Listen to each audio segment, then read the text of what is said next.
Subscribe করুন engineering science and technology চ্যানেলকে এবং বেল আইকনটি প্রেস করুন ইঞ্জিনিয়ারিং টিউটোরিয়াল সবার আগে পাওয়ার জন্য। হ্যালো ফ্রেন্ডস, আপনাদের মাঝে অনেকে আছেন যারা ভাবছেন যে এই ধরনের কিছু প্রজেক্ট করবেন ছোটোখাটো, যেরকম ধরেন যখনই আপনি আপনার রুমে ঢুকলেন তখন রুমের লাইটটা জ্বলে উঠলো, ফ্যানটা চলতে শুরু করে দিল, ঠিক আছে, অথবা আপনার রুমে ঢোকা মাত্রই কিছু অ্যালার্মটা বেঁচে উঠলো, ঠিক আছে, বা বার্জার বাজলো, এই টাইপের বিভিন্ন ধরনের ইনোভেশন রয়েছে। তারপরে রয়েছে আপনার আলট্রাসোনিক সেন্সর, যেটার সাহায্যে আপনি ইউজ করতে পারেন রোবোটিক্স, অবস্টাকল অ্যাবাউট রোবটস তৈরি করতে পারেন, এবং এই সমস্ত জিনিসের মেন কন্ট্রিবিউটর হিসেবেই কাজ করে এই আরডিনো। এই আরডিনোর বিশেষত্ব হচ্ছে, এই আরডিনো বলতে আসলে কি বোঝায়। আরডিনোর ভিতরে রয়েছে 8 মেগার বিভিন্ন ধরনের আইসি, এবং সেটার কম্প্যাক্টে তৈরি করা হয় আরডিনো মডিউল ডিভাইস, এবং এটার ভিতরে একটা সফটওয়্যার ইনস্টল করা থাকে, যেটার সাহায্যে আপনি আপনার পিসির সাহায্যে পিসিতে একটা সফটওয়্যার নেবেন এবং সফটওয়্যারটা নামাবেন arduino.cc এই অ্যাড্রেস থেকে। নামানোর পর সেটাকে আপনারা খুব সহজেই ইনস্টল করতে পারবেন এবং জাস্ট প্লাগ অ্যান্ড প্লে। এটা কেবল রয়েছে, এই কেবলের সাথে প্লাগ করবেন আর প্লে করবেন।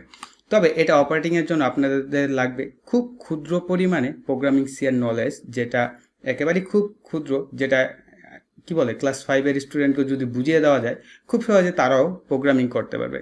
সো এটার জন্য আপনারা arduino.cc-তে যদি যান, এই ওয়েবসাইটে যাওয়ার পর আপনারা সফটওয়্যারটা নামাবেন। আপনার যে ডিভাইস, এই আরডিনো হয়ে থাকে বিভিন্ন মডেলের, Arduino Uno, Arduino Nano, Arduino Micro এবং আরডিনো 8 মেগা, এই ধরনের অনেক রকমের আরডিনো রয়েছে, এবং দাম হয়ে থাকে 300 টাকা থেকে শুরু করে 1000 টাকার মধ্যে।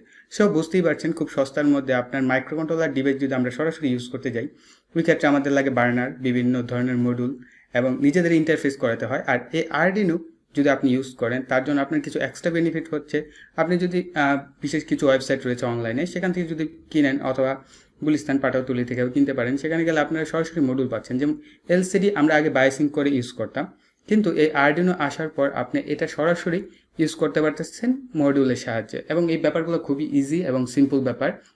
তো আপনাদের মাঝে যদি কেউ থাকেন যে আরডিনো কোর্স শিখতে চাচ্ছেন, সো আমি আপনাদের জন্য কিছু ভিডিও টিউটোরিয়াল তৈরি করব, এবং সেগুলো আমি স্টেপ বাই স্টেপ যেভাবে দিয়ে থাকি, সাধারণত পিএলসি, অটোক্যাড আমার এই চ্যানেল যেভাবে দিয়ে থাকি সেভাবে দিব। যদি আপনাদের মাঝে কেউ থাকেন যে এটা শেখার আগ্রহ রয়েছে, আদারওয়াইজ আমার মনে হয় না কারোর ভিতরে এটার তেমন একটা শেখার আগ্রহ রয়েছে, কারণ এটার ইন্টারফেস খুবই সহজ। আপনি কিছু ওয়েবসাইট ঘাটাঘাটি করলে বা ইউটিউব ঘাটাঘাটি করলে অটোমেটিকলি আপনি এটার উপরে এক্সপার্ট হতে পারবেন।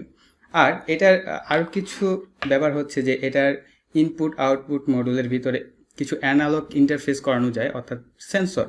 আমরা জানি কি ম্যাক্সিমাম সেন্সরই হয়ে থাকে অ্যানালগ টাইপ, যেমন ধরেন motion sensor, ultrasonic sensor, proximity sensor, এই ধরনের সেন্সরগুলো অ্যানালগ টাইপ ডাটা দিয়ে থাকে।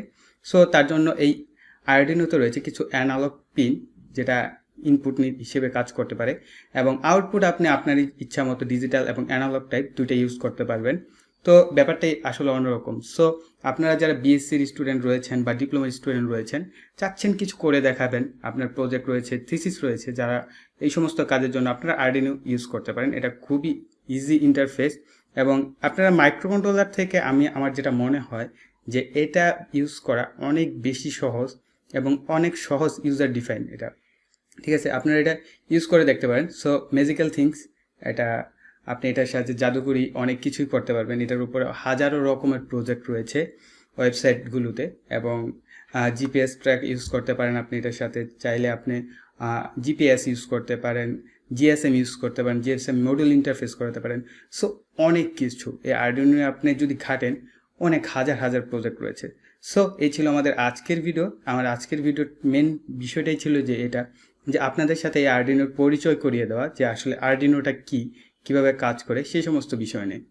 তো যদি ভালো লেগে থাকে ভিডিওটি, অবশ্যই একটা লাইক দিবেন এবং কমেন্টে জানাবেন যে ভিডিওটি কীরকম লাগলো, আর পরবর্তী এরকম ট্যাগ ভিডিও নিয়ে আমি আপনাদের সাথে আবার হাজির হব।